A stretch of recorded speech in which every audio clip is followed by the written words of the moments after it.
8 mars, journée internationale de la femme. Dans tout le monde entier, on est en train de célébrer aujourd'hui la femme et c'est les femmes qui sont à l'honneur. On est en train de rendre hommage à toutes ces grandes dames qui ont fait ou bien marqué l'histoire du pays. Et aujourd'hui, toute l'équipe de Go Media a rendu un vibrant hommage. En particulier, les femmes ont rendu un vibrant hommage à la dame à la voix d'or, la PDG, Madame Coumba Gawlo Seck. Des témoignages pleins d'émotions et d'éloges. Je voudrais souhaiter une très bonne fête à toutes les femmes du monde en ce 8 mars. Mais je réserve aussi un salut spécial à la PDG, la présidente directrice générale de Go Media, Madame Coumba Gawlo Seck, une femme battante qui, au-delà de la musique, est un exemple, un leader. Oui, vrai leader. J'ai commencé à travailler avec elle il n'y a pas longtemps, comme chargée de projet, assistante chargée de projet Lumière pour l'enfance. Elle m'étonne beaucoup, des fois. C'est une vraie battante. Elle travaille dur tous les jours. Il faut savoir que même malgré sa maladie, elle continue de se battre. Se battre pour aller au sommet. Se battre pour monter au sommet comme elle a l'habitude de le faire et de montrer aux autres. C'est une vraie femme, une vraie battante dans la vie de tous les jours. Que l'on prie pour que cette maladie la quitte, qu'elle se rétablisse, qu'elle nous revienne avec force.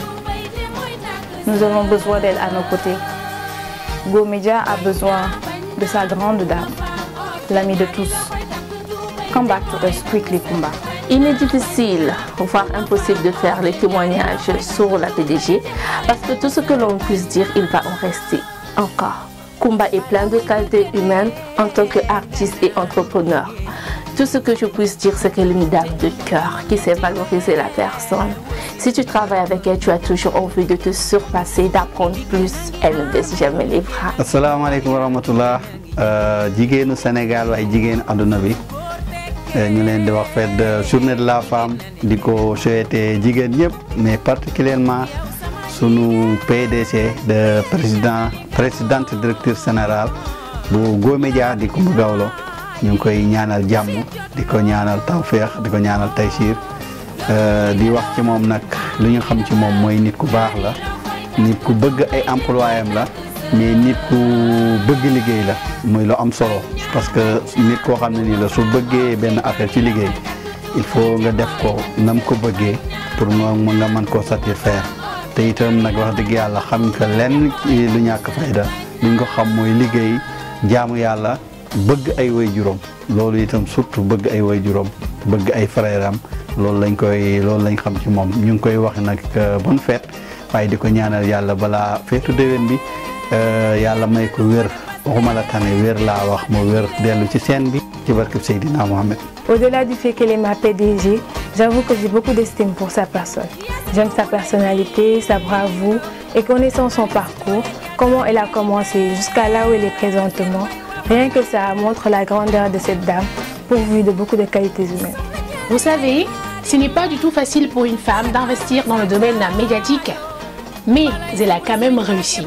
Nous prions pour que son médium dépasse ses attentes et qu'il dépasse aussi le niveau national. Je sais que tel sera le cas parce qu'elle sait inciter ses employés dans cette logique. C'est d'ailleurs toute la grandeur de cette dame. Coumba a toujours œuvré pour l'émancipation de la femme et l'épanouissement des enfants. Dans ses notes de musique et aujourd'hui, la ligne éditoriale de Femme FM, c'est traiter les problèmes liés aux femmes, aux enfants et de la musique. Sa vie, c'est pour ça que je l'estime trop. Il y a un dicton qui dit qu'aucune jeunesse ne peut s'épanouir sans idole. Et bien pour moi, Coumba, elle est une idole et pour beaucoup d'autres femmes. Idole parce qu'elle sait que là où l'homme peut être, la femme peut y trouver sa place et même plus. Les femmes ne doivent pas être des objets, mais leur valeur va au-delà. D'où cette magnifique chanson intitulée Baina Baina. Et elle a parfaitement raison de dire que ñaari loxo mooy takk tubéy waaye itam mooy takk sër.